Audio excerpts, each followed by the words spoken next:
Yo, yo, yo, yo, yo, yo, yo, yo, yo, yo, yo, yo, yo, yo. We are the ill-advised wise guys. It's your boy Uchay. I got my boy QDeezy for Sheezy. It's way too easy. That's all I got. I mean, AKA, Daddy Longlegs, AKA Widow's Peak Bandit, AKA Michael Gordon, AKA the Blunch Blacker Blocher Blom, AKA Mr. Steal Your Spaghetti. I'm back and better than ever. I went on 2 straight vacations.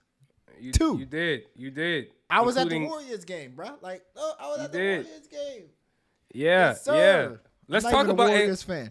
Hey, by the way, hold that thought. Let's keep that in mind too. This is episode. Is there a thought on my lap or something? Imaginary ghost thought on my lap or something? I bet you wish there was. This is episode 125. Thank you guys for pulling up to the podcast. This is another episode of the Ill-Advised Wise Guys podcast. If you're new to the episode, if you're new to the show, I should say, hit that subscribe button. If you're watching this on YouTube, hit the subscribe button. Right, exactly. If you're watching this on YouTube, hit the like button, leave a comment, share it with some people. We appreciate you for pulling up. Now, we have a lot of topics to get to. Let's circle back though, man, because you're right, man. We just came back from Cancun. Look at you see my skin looking real nice. It's looking real smooth, Sunshine was it did me well, man. It did me well. I'm feeling real summery right now. Did you have a good time? Sun beaming. Hey. Yeah, man, it was dope. It was dope, right? I never spent that much time in a pool in my life. Like, usually when I'm in a pool, right, I want to get out maybe after like 15, 20 minutes.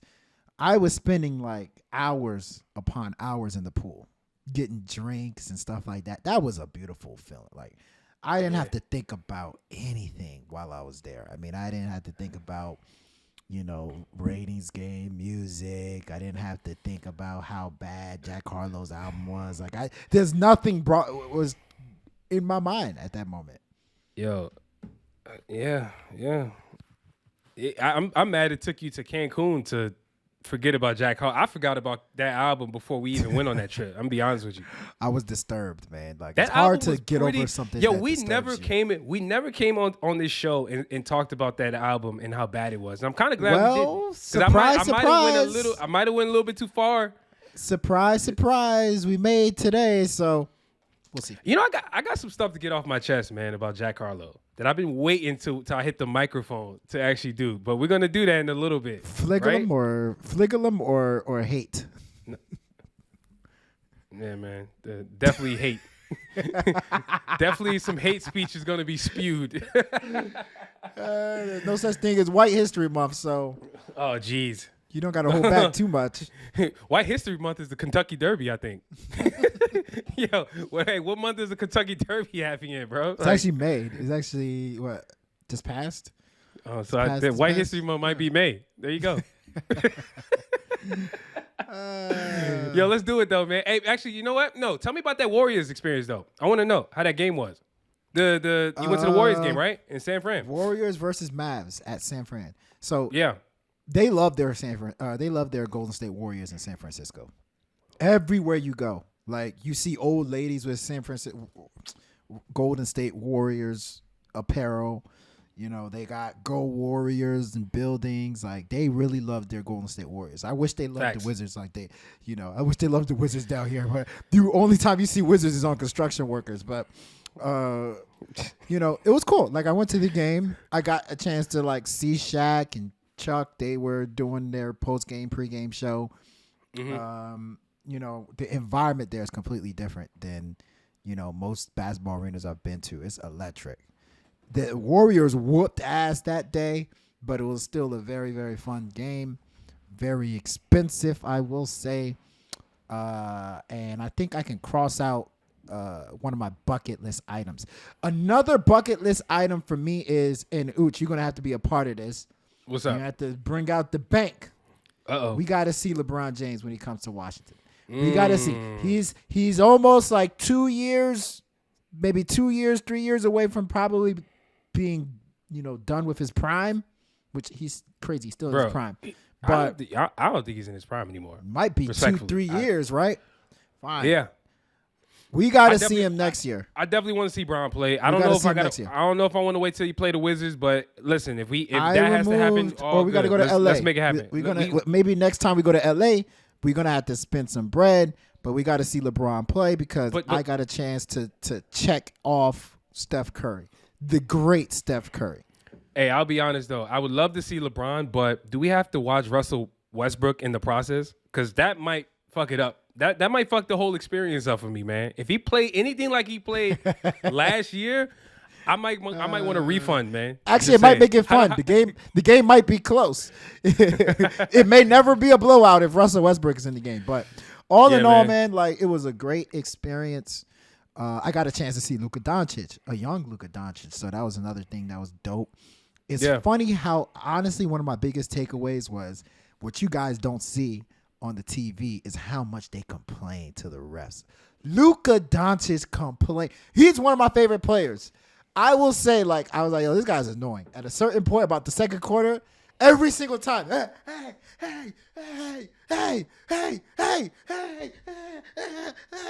don't see it. But look. On the TV, you don't see it. But here's the thing, though. Here's the thing. And we're going to get to the show, I promise, guys. Luka Doncic is nothing but a soccer player playing basketball. You see how often the soccer players complain? Bro, that's what he looks like on the basketball court. But look. He complains a lot. But can we be real, though? The two best teams have prevailed, and we're seeing them right now in the finals. Celtics versus Warriors. Celtics took game one pretty convincingly, at least in the fourth quarter. So you may have to end up burning that shirt, but we're going to see how this series unfolds, man. This is one of the most hyped finals I've seen in a very long time. I'm looking forward to this. This shirt? Yeah, man. I'm a fraud. Yeah. I'm not a Golden State Warriors fan. I'm a fraud. Nullified everything you just said about I'm a Wizards the Warriors. fan, bro. I just happened to have this shirt on while I was washing the car. It is what it is. They were handing this out. Bro, you are a fraud, man. Listen, before we go any further, I have to say this shirt is worth $800. Sir. And how is a shirt worth $800 and it's not Balenciaga? You got ripped off, sir. You got ripped off. It was an $800 shirt. Hey, look, before we go read between the lines. Hey, my brother, before we go any further, you guys check out this paid promoted snippet from an artist named Young Cvsper. He just dropped a new album called Gunther. This song is called Tank on E. Pull up with the tank on E. Walk up in and say the drinks on me. And the drinks on me. Sipping liquor so I just won't eat. Cutting corners cause this life ain't cheap. No, this life ain't free. There's two sides to my brain and they full of different habits. The gunner side is there for when I feel like nothing matters. Fuck it, grab the bottle, then chug it down to the bottom. Don't got a drinking problem. You bought the big one as a challenge. Like fuck it. Hit the club about 1,000 in your wallet. Walk up to the bar and pick a tab up like, hey, yo, I got it. When they overdo it, I'm acting stupid like who's the dude that told you all to do it? That wasn't me, now y'all looking foolish. Till I'm the truest when I'm back at the crib. I pop a little Lucy, yeah, you know we talking about shit. You know the kid, he love the feeling of vibing behind the wheel and barely steering. But we drive his mother's car off a cliff, he might pull up with the tank on E. Walk up in and say the drinks on me. Yeah, the drinks on me. Sipping liquor so I just won't eat. Cutting corners cause this life ain't cheap. No, this life ain't free. The cash beside is what happened. All right, guys. Hope you enjoyed that. Y'all go stream Gunther right now on every streaming platform. Salute to Young Cvsper, longtime listener of the show. And Q, what are we talking about today, man? What are we talking about? All right. We have some very intriguing topics to talk about, all created by me, the mastermind behind Ill-Advised Wise Guys. Go ahead and take credit when this is the first episode when you got all the topics. But go ahead and take your glory. The Luka Doncic of Ill-Advised Wise Guys. You mean the complainer? Oh yeah, I would attest to that. One of the topics. Hey, shut up. One of the topics we're gonna talk about is the newer generation. Should they be obligated to know about the stuff that the older generation came out with, like the past music, like the music history? Like, should they be obligated to know? We're gonna talk about that. we're going to talk about the pressure that people put on other people when an album comes out to like it.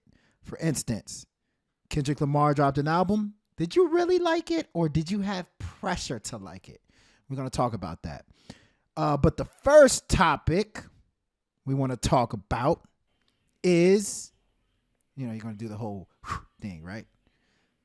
First topic we're going to talk about is people getting bodied on songs.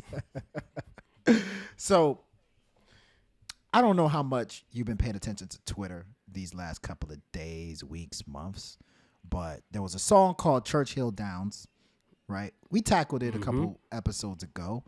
There was a snippet first that came out, and all we heard was Drake, his rap verse on there. We praised it left and right. Then the full song finally came out, and we got a chance to hear Jack Harlow's part on the song and then Drake's full verse. I personally think this is one of the latest examples of murder on a song. We don't usually get, we don't usually get murder, right, on a song. Like, it's very, very rare. Like, for me, there's only a few times I've seen it. I've heard it. Like, Renegade, Jay-Z, and Eminem, I still think that Eminem murdered Jay-Z to the point where Nas said it murdered you on your own ish, right? This was murder. And it doesn't happen very often. Like, if you think about it, Benny the Butcher versus J. Cole, right? Benny the Butcher put up a fight. I don't want to hear J. Cole completely bodied. J. Cole's verse was excellent, but I don't want to hear J. Cole murdered Benny the Butcher on that song. No. Benny the Butcher put up a fight. J. Cole was better. Benny the Butcher put up a fight. So my question to you, Uch, which I'm sure you don't have an answer for. If you're an artist, how do you feel when somebody bodies you on a track? Is that something that you hope for, or would you rather they just fit into the track? Look, man. Of course I can speak on this. I'm a multi-platinum award artist. I mean, I can speak on this, my guy, in my head at least. Look, I mean, okay, that's a weird way to ask that question if you ask me. You're asking me to tell you whether or not I would want someone to body me on my own song? Is that essentially what the question is? Yes. I think the answer is simple. It depends on who it is. Oh, okay. Depends on who it is. Like, right. Think about it. Okay, perfect example. Let's use that exact song you just mentioned. Jack Harlow and Drake, Churchill Downs on Jack Harlow's new album. Call Me When the Kids. What's the joint? Come Home, the Kids Miss You, right? Yeah. Very underwhelming album, but we're gonna put that aside for now.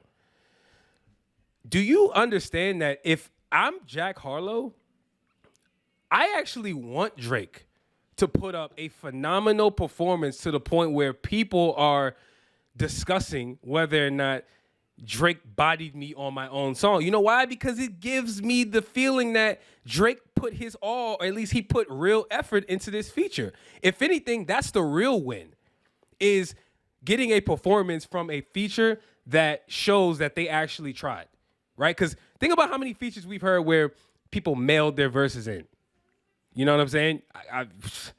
I've heard mailed in verses from Roddy Ricch. I've heard mailed in verses from a lot of people. And it happens probably more than we think, but I would say it depends on who it is, right? If it's an artist who's not as popular as Jack Harlow and he enlisted them for a feature, I might be a little pissed that that person didn't try, right? But here's the thing. At the end of the day, I think the biggest thing about collaborating, because that's essentially what we're talking about is, it's about the overall song, right? Like, the result of the song should be a good collaboration. To me, if that is achieved, I think it don't really matter who bodied who, as long as the collab was dope. You know what I'm saying? Like, it's you can we all, I know, as fans of rap and hip hop, we get caught up in what feature bodied who, this, that, and the third. Let's go back to what you just said. Johnny P's Caddy, right? Benny the Butcher and J. Cole. The overall song is dope. Now, granted, could it have been better? Like, could the song have been structured better? Probably. There's literally no hook. It's just dudes rapping, right? So I wouldn't really call it a song, but like if we talking about was the overall ensemble or performance from both of these artists, did they put up something that is worth replaying? Absolutely. So to me, as long as the overall song is worth coming back to, that's all that matters. So that's my answer. Okay. So, I mean, I told you I would have an answer. Essentially, that was a good answer. Essentially, when you say somebody bodied you on a track, that means they put up a very good verse. Correct. You know, I think what the problem is a lot of people don't know to match that energy on their verse. So they're just kind of like, I mean, because I guess, you know, some people, they were in the studio with the person. Like, how many times have you heard Kanye West say, oh, or somebody say they were working with Kanye and Kanye made them redo their verse? Or all the time. You hear it every time.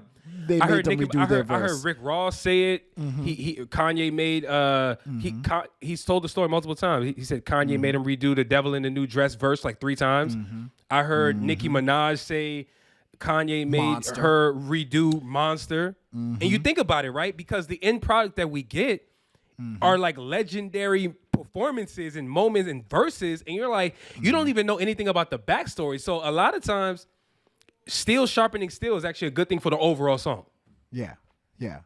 And you know, I guess I wanted to make sure that we know that, like, there's a difference between somebody getting murdered on the track, right? Like Renegade and Churchill Downs was a murder. Can we agree that was a murder? Okay, so there's murder and bodied. Okay. There's bodied and murdered. Thank you. Okay, which one's worse to you? Which one's worse? Murder, of course, or murdered. Murdered is bad. I mean, murdered. Like I said, Jack Harlow wins. Jack Harlow wins regardless because Drake put up. Honestly, there you go. That's what I'm saying. I think, honestly, if I'm being real honest, if Come Home, The Kids Miss You did not have Churchill Downs, particularly did not have that Drake verse on Churchill Downs, a lot of people would not listen to the album. A lot of people would completely trash the album because there was absolutely no highlights, right? That Drake verse was probably the only highlight from that album. So it was actually a really good thing that Drake did what he did. But I emphasize that was a murder, right? And we don't get this that often. However, we do get bodied a lot. We get a lot of people that get bodied on their track, which bodied means they put up a good fight. You know, they did pretty good. But at the end of the day, the other person was better. Like, I know you guys are going to think I'm a Jay-Z hater, but I actually love Jay-Z. How many times have I told you that? You're definitely a Jay-Z hater. Jay-Z is one of my favorite rappers. He is my favorite rapper, actually. He is my favorite rapper. I got to say this. Okay? I got to say this for context. Shout out to OT from Beers and Bars, right? We were on live yesterday, right? Yeah, we were. And I saw a comment from him. He said, yo, listen, bro. He said, man, Q got to explain that Jay-Z Future shit. He has to explain it. And I did. He has to. I explained it. I said the verses in a joint. You know, you see how ratchet those concerts they be having in versus concerts. We talking. Versus is a somewhat ratchet environment. In a ratchet environment, Future's gonna body Jay-Z. I did not say Future has a better discography than Jay-Z. That's insane. Hey, first and foremost, Versus is no longer ratchet, bro. Anita Baker was over here doing a versus Gladys Knight or whatever. Like Gladys Knight. Sorry, I said Gladys Knight. Gladys Knight. Negro, the second topic we're going to talk about is talking about you, actually.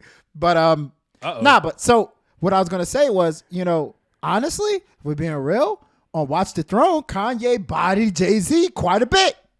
He definitely did. Am I crazy? I don't think Jay-Z ever bodied Kanye on that album. But there's a lot of songs I thought Kanye bodied Jay-Z. Didn't murder, because Jay-Z rarely gets murdered on a track. But bodied, yeah. Can I just say this real quick? Besides the whole bodying and murder conversation, can we just talk about something? I think you've actually brought this up in the past. How sometimes doing too much as a feature is not a good thing. I've heard you specifically criticize J. Cole on numerous occasions because you said yo, he's doing too much on this feature, man. Like, why is he just taking over the song, man? It's not right.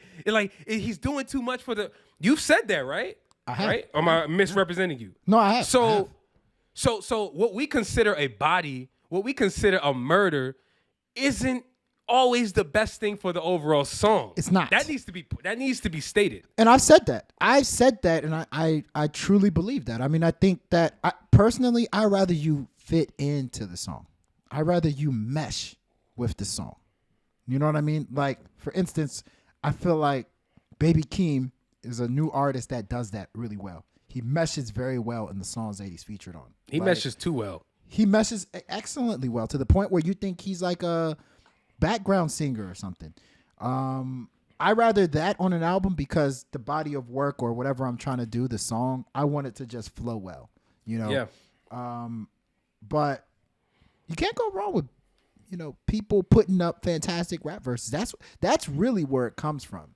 But, I wanted to talk about this topic just because we got to acknowledge there's been times some people bodied other people on songs. Like Drake has bodied Wayne.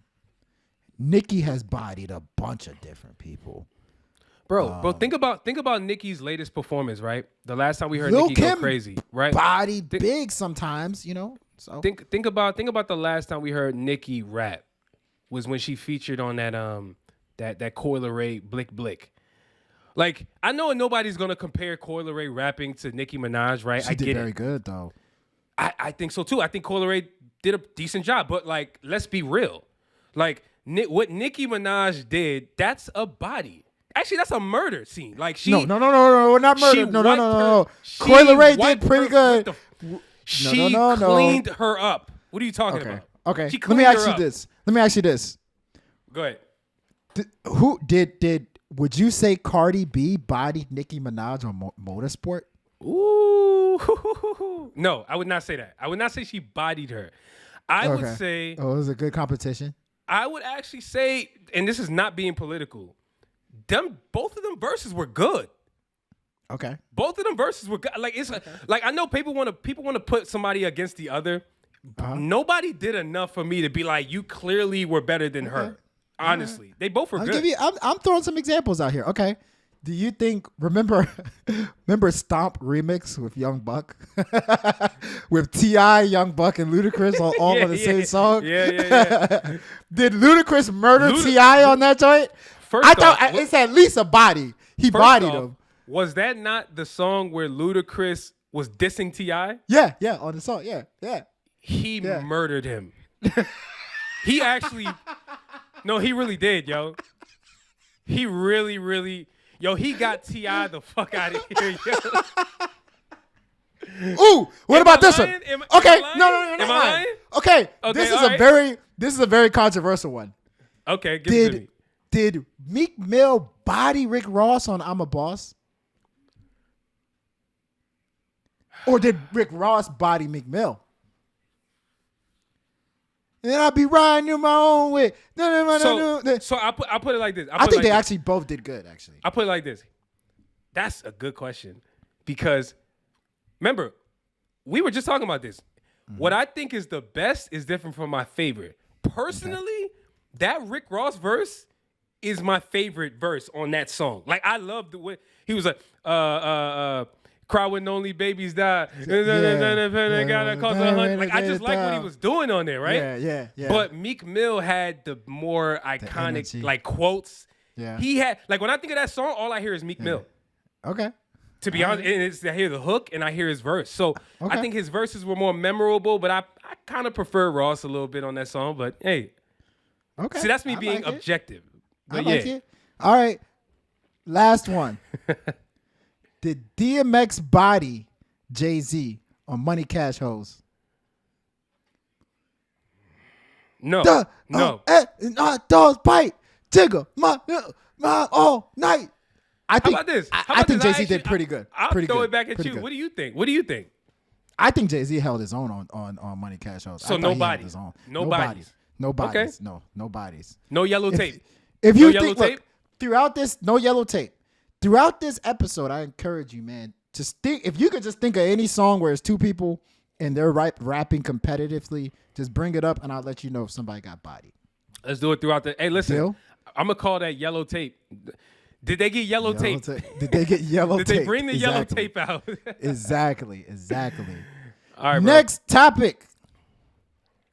Should the newer generation be obligated to know about music history? So once again, I'm on Twitter a lot, apparently. One of the big topics this past month was Jack Harlow not knowing about Brandy. I mean, at the end of the day, I had an older sister that loved Brandy, so I know Brandy probably better than most people do.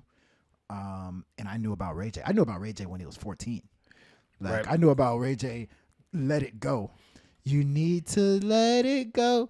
But, he went to, Hot 97 and they asked him, do you know what song this is and who made it? And he could not think of Brandy's name. He didn't know who she was. Yep. Brandy playfully, said, oh, I'm going to body you on a rap song. And she actually did come up with a diss record, which, she was rapping hard, but like she was rapping like 2003 hard. Not Why was Brandy generation rapping? hard. Period. Have you ever heard Brandy She said- rap? Yeah, see, Like rap? y'all don't know about I've heard I've y'all- heard her rap, but not aggressive like that. y'all don't know about B Rocka. See, you don't know about B Rocka. I bet Nobody you don't even know that name. B Rocka. Nobody knows, and I guarantee you, respectfully, nobody cares. It don't matter.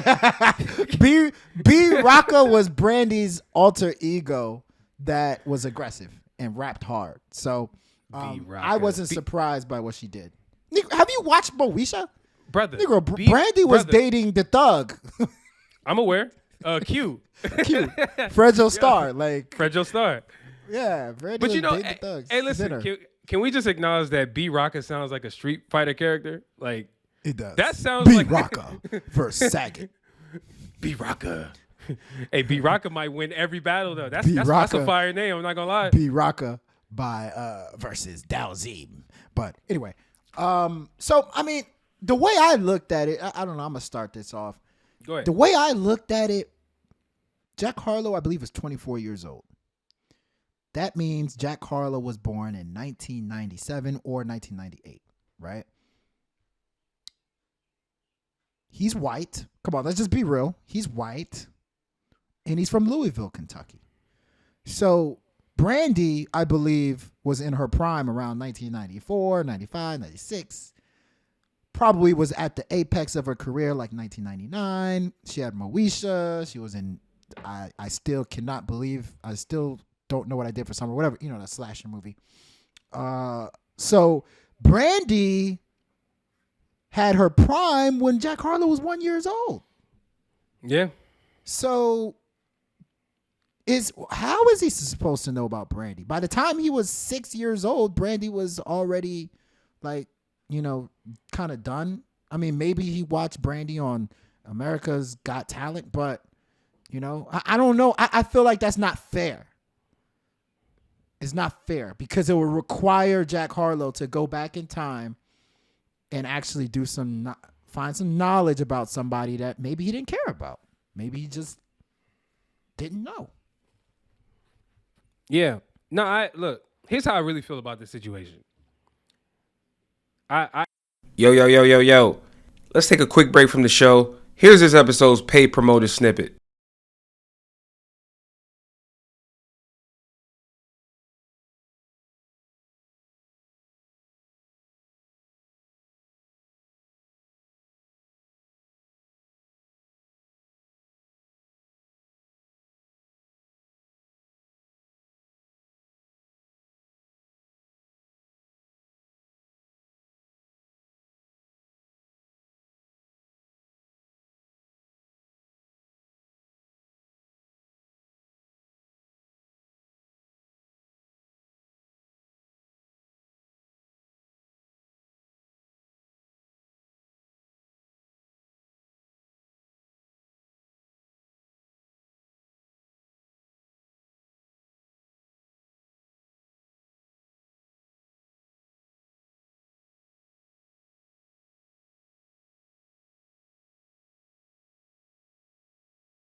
Hope you guys enjoyed that snippet. If you are an artist looking for promotion or more exposure for your music, make sure you hit our email, illadvisedwiseguys@gmail.com. Now let's get back to the show. I echo what you're saying, because you're right, man. Age does matter. Like to act like Jack Harlow being that young and that not having a serious thing to do with him not understanding who Brandy was and I guess still is. And also, the other part about this, he said he didn't know that Brandy and Ray J were siblings, right? So like, okay, that tells you where someone's, frame of reference is. The fact that he didn't know who she was and he didn't know that they were even siblings. He knows who Ray J is because Ray J has been more of a cultural figure, if you ask me. He's tied to Kim Kardashian. People know who Ray J is, maybe not musically, but like people know who Ray J is. So from an age standpoint, I give him a pass. I really do. But here's where it gets tricky, because I can remember when the Everyday Struggle show was popping, right? This was around the time where, Joe Budden Academics were doing their show. They had Lil Yachty up there. Joe Budden was going crazy at Lil Yachty for not knowing his contracts. And then speaking of Hot 97, it seems like Hot 97 is like, they're always at the front. They're always at the center of all this stuff. He was up there as well, talking to Ebro and them. And they asked him, did he know any Biggie lyrics? Did he know any Tupac lyrics? And of course, because Lil Yachty is a young dude, was like, I can't tell you any song from Biggie. No. And I remember that being a headline, right? So for some reason, people are shocked. The older people are shocked when the young folks don't know the people in the 90s, right? I think it's completely realistic that they don't. But I will say this, though. If you are a legend in the making, if you are an artist that actually shows that type of care for the culture and you are actually striving to be an all-time great, it is unacceptable for you to not know your hip-hop history. I'm just saying. I mean, let's be real. I guarantee you, you ever heard Chance the Rapper talk? Not to say that he has maximized on his potential, but like from a talent standpoint, he was once the guy. He knows his history. You got my man from Maryland, Corday, right? Another guy who's kind of primed for, something special, if you will. You listen to him talk, he knows his history. You listen to Kendrick Lamar when he was a youngin' talk. They know their history about who came before them. J. Cole, the list goes on. Drake. It's okay to know your history, but I think the people who show that they know their history are the ones who are going to be here for a long time. That's how I feel. I don't think that if you are somebody who intends to be a legend or be here for have longevity in the game, it's not acceptable for you to not know your history. It kind of looks weird, and you just look like you don't really care for the sport, or for the genre it is that you're in. And this has nothing to do with Jack Harlow being white, because like I just said, I just gave you an example about Lil Yachty, because there's a lot of dudes who don't know their history. I just feel like if you are striving for success and greatness and longevity, you should know your history. Period. Preach. That's how I feel. Really well said. I mean, it's think about us, think about IT people.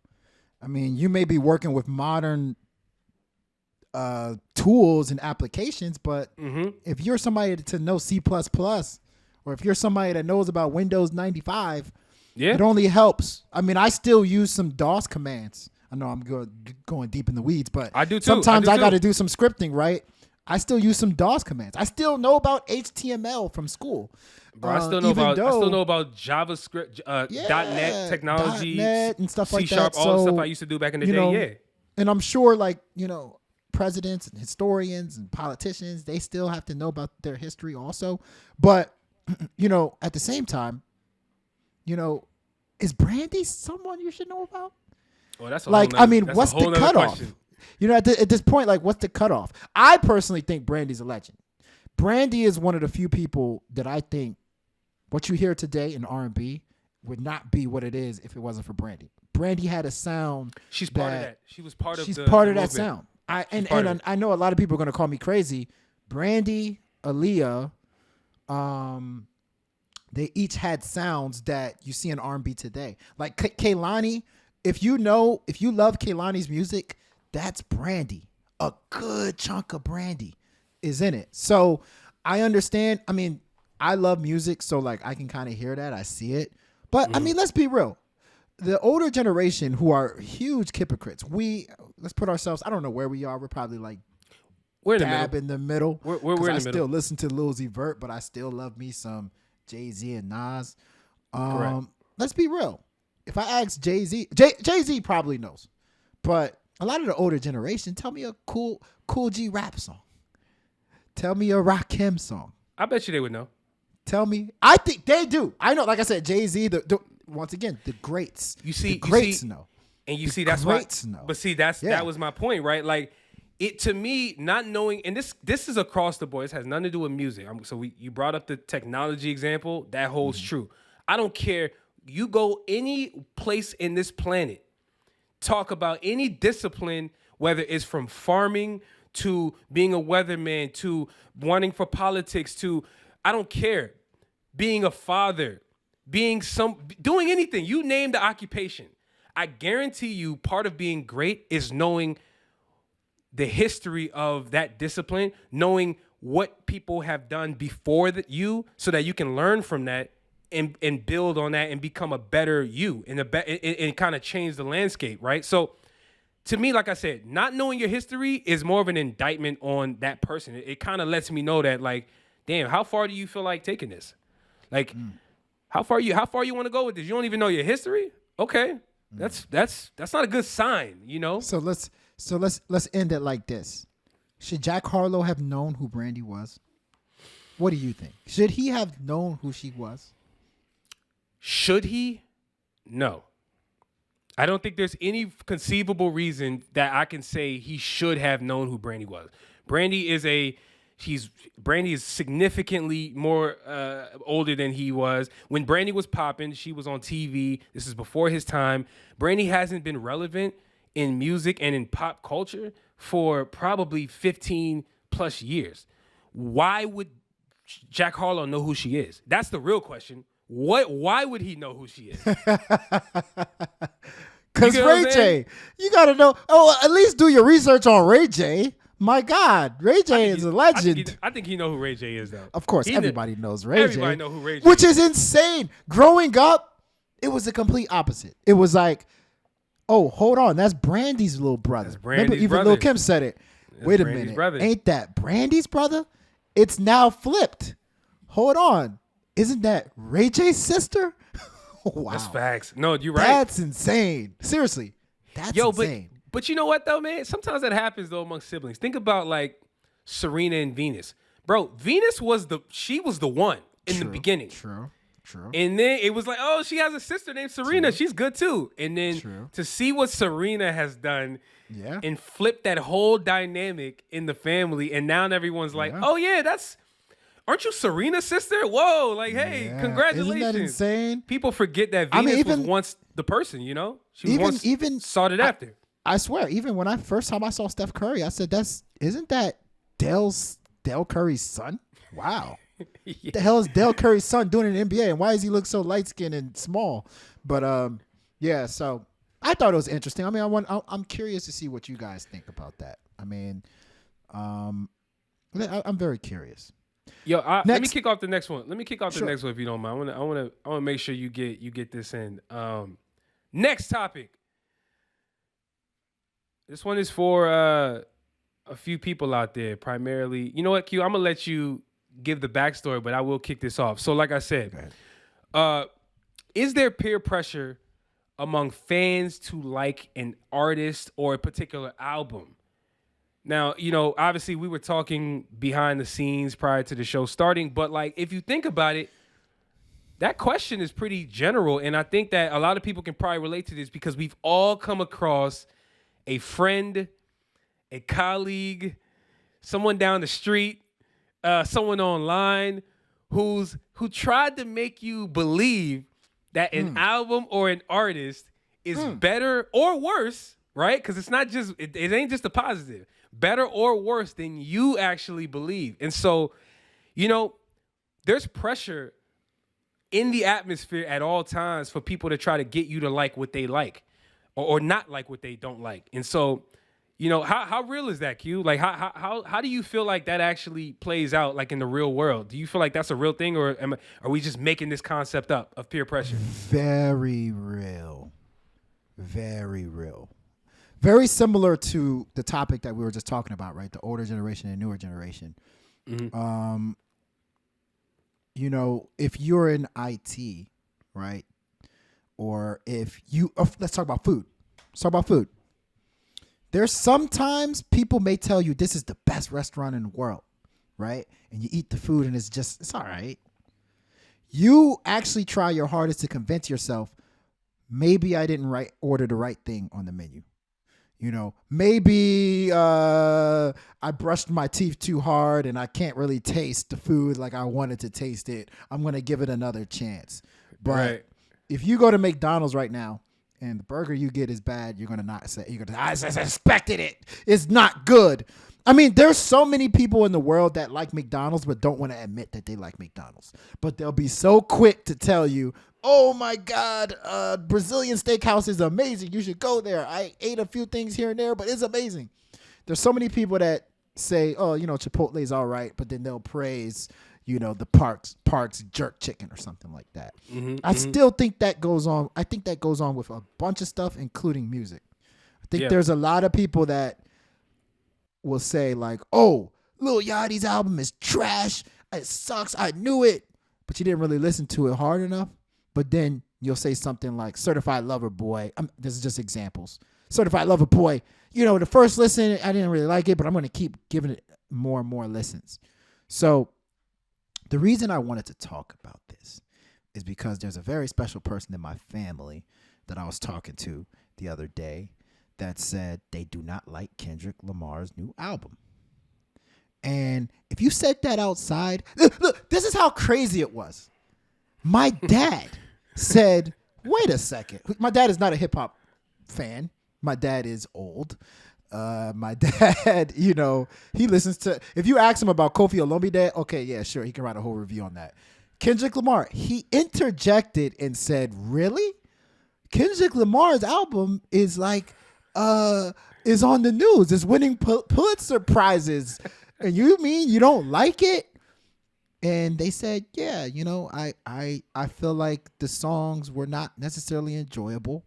I feel like the songs were traumatizing. Like, for instance, We Cry Together, which happened to slip 80 spots on the Billboard charts. I don't know if you saw that. Like a record 80 spots. It was 19 and it slipped to like 100. But traumatizing. Maybe for some people, they're like, maybe it's just a little too woke or whatever. Right. So it's like we're forced to say that we like the album, but maybe you just didn't like it. And I do think that Kendrick Lamar, I mean, same thing with To Pimp a Butterfly. I'm telling you right now, I don't really care for To Pimp a Butterfly, but I can acknowledge that that's a really good album and it's a really good artwork. But there's some people out there that let's be real, the Kendrick Lamar's last album did not click with them. But if you go out in the streets and tell somebody that, they're going to be looking at you like you're crazy, like you don't know music, like you should be abandoned from hip hop. So, you know, I think it happens more often than not. And I think it's something that needs to be like acknowledged. Yeah. You know, as you're talking, I was thinking about it, man. And, you know, I don't want to philosophize or be too philosophical with this, if you will. But like at the end of the day, you know what we're really talking about? It's the power of influence. It's the power of recommendations, right? Because we all do it, right? We all do it. You know, you brought up examples about food. It's real, right? It really depends on who you trust. Because think about it. You and I, we kind of listen to very similar music. So if you say, yo, I heard this album and I think it was all right, or yo, I heard this new Vori just dropped a new album. I haven't listened to it. You have. If you told me, yo, dog, that Vori album is top album of the year, dog. Do you understand the type of impression I'm going to have going into listening to it? You know why though? It's because I kind of know your taste in music. I kind of know what I think you deem as valuable. So the way I look at it is going to change. As opposed to somebody down the street, I have no background. I have no insight into what they like. I'm not really taking their recommendation to heart at all. I'm gonna be like, oh, okay. Damn, for real? But I'm not going to internalize it. So I guess what I'm trying to say is recommendations and the peer pressure that comes along with music, it all depends on who is saying what. I personally try to stay off Twitter when I'm listening to like opinions of music prior to me listening to it because I'm like, bro, I don't know who any of these people are. And I'm not about to let Joe Schmo dictate my ear. You get what I'm saying? Like, I'm not about to let Joe Schmo dictate how I feel about this new album when I hear it. Like, I'm not doing it. This is the same reason why I don't listen to movie reviews. I'm not listening to Cisco and Ebert give me their Rotten Tomato score. I'm not even looking at it. But I will actually take a recommendation from somebody who I actually have somewhat of a clue into the stuff that they value or don't value.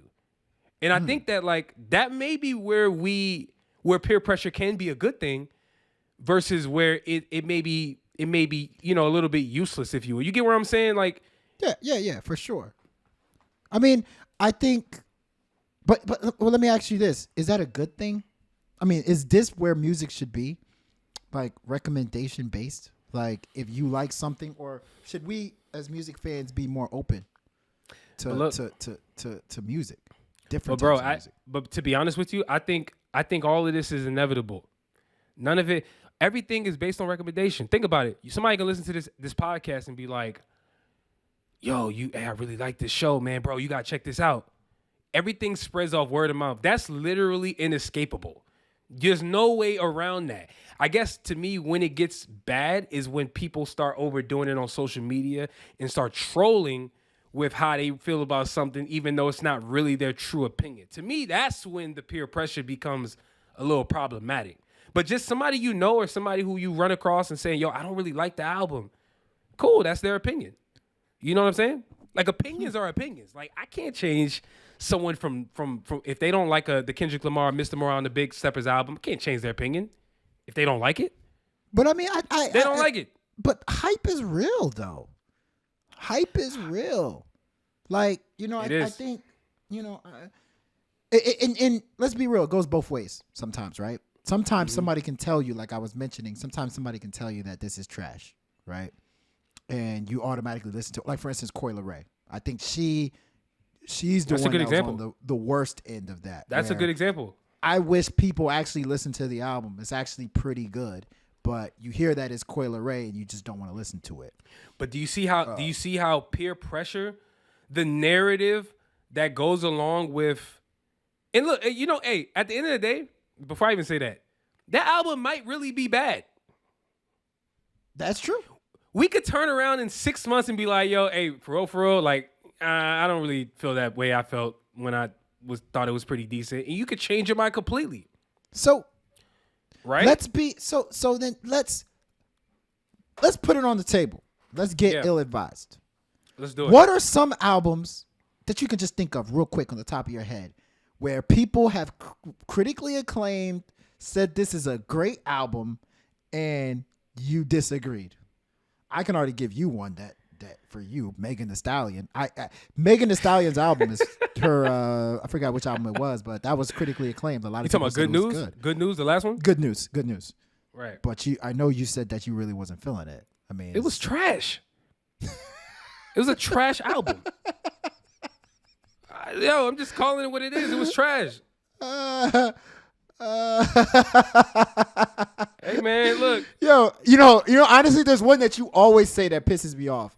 And I'm like, it wasn't good.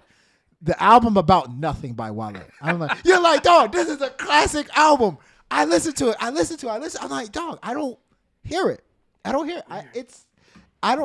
It's all right to me.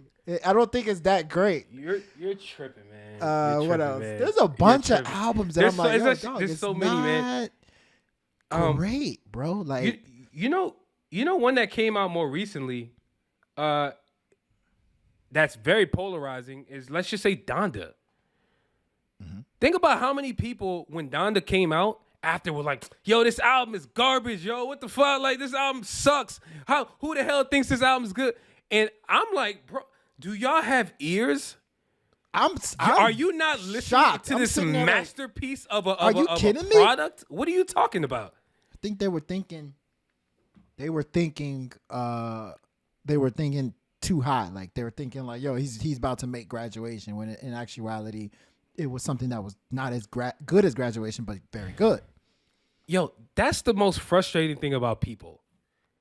It's that dynamic. It's this like peer pressure stuff, that this combo we're having, right? Where you can listen to an album or an artist or a song and be like, oh my God, what did I just hear? This is the most incredible thing I ever heard in my life. And then you turn around and you tell the next person, they're like, yo, that shit was trash. You're like, do you understand the dynamic and just what that kind of does? Like, it confuses you. And it lets you know that, but it lets you know that all of this is so subjective. It's so subjective. My God. And I don't know if people know that as much. Well, I think we've covered that pretty well. I do have some more. I do have some collaborations. I need your confirmation of who killed, bodied, murdered, or whatever. So Icy. Did Young Jeezy body Gucci Mane on So Icy? Was the yellow tape brought out? Was the yellow tape brought out on So Icy? So I will say Jeezy, he bodied him. He had a more memorable, impactful like, part. Like he really stood out, right? How you feel? What you think? What you think? Oh, Jeezy beat him. Okay, all right. Just I don't see. The question is, I don't know if he bodied him. I don't know if he definitely didn't murder Gucci Mane. Gucci Mane put up a really good fight on that joint. But he beat him. I say he beat him. He beat him. Here's a tough one. California Love. Did Pac body Dre? Did Dre body Pac on California Love? Who won California Love? We've never discussed this. I've never heard it talked about on a podcast, on a talk show, in the hood, in the streets, in the barbershop. I've never heard who won. Actually, who won California Love? That's tough. That's tough. I don't know. Let me welcome everybody to the Wild Wild West, a state that's untouchable like Elliot Ness. Come on, Drake may have Drake may have Pac. No, I got it. But Pac did pretty well though. Hey, I got a good one for you. Okay. Who bodied who? Who? This is a tough one. Snoop Dogg or Pharrell on Beautiful? Oh, come on, that's not even close. Are you kidding me? That's not even close. Who would you say? I just want you to know that my baby. Actually, no. The better question is who bodied who on Drop It Like It's Hot. I thought Pharrell was pretty good, but Snoop was not bad. Snoop was not bad. It was not bad. Hey. No, I got a better one that's better than better. Go ahead. Who bodied who on Ayo Technology? Come on, man. Stop it. you know, let me tell you something right now. Yo, we're in 2022. I'm so mad that song exists. Like, if we never got that song, yo, if Ayo Technology never existed, it would not do anything. It would not harm 50 Cent's career. If anything, 50 Cent would be more legendary if he did not put out Ayo Technology. Oh, I hate that song. I really don't like that song. What does that even mean? I don't know. That's all I got. All right. Hey, Ayo Technology. I want you on top of me. Oh, like, oh man. Look, man. Yo, we want to know from y'all though, man. Who have you guys been claiming bodied who throughout these last, I don't know, 10, 15, 20 years in hip hop or R&B, whatever you want to call it? You know, I'm sure you have a song that you have been completely argued against. People have been looking at you like you're crazy with your opinions on these songs. But we want to know from y'all on social media. Write us a comment on YouTube. Hopefully you enjoyed this episode. I'm going to go back to the sun and get me a tan because, you know, it's that time of the year, man. I'm feeling great. I need a beach in my life once more. Sir. Yes, sir. On that note, if you are giving advice, make sure that mother sucker is ill.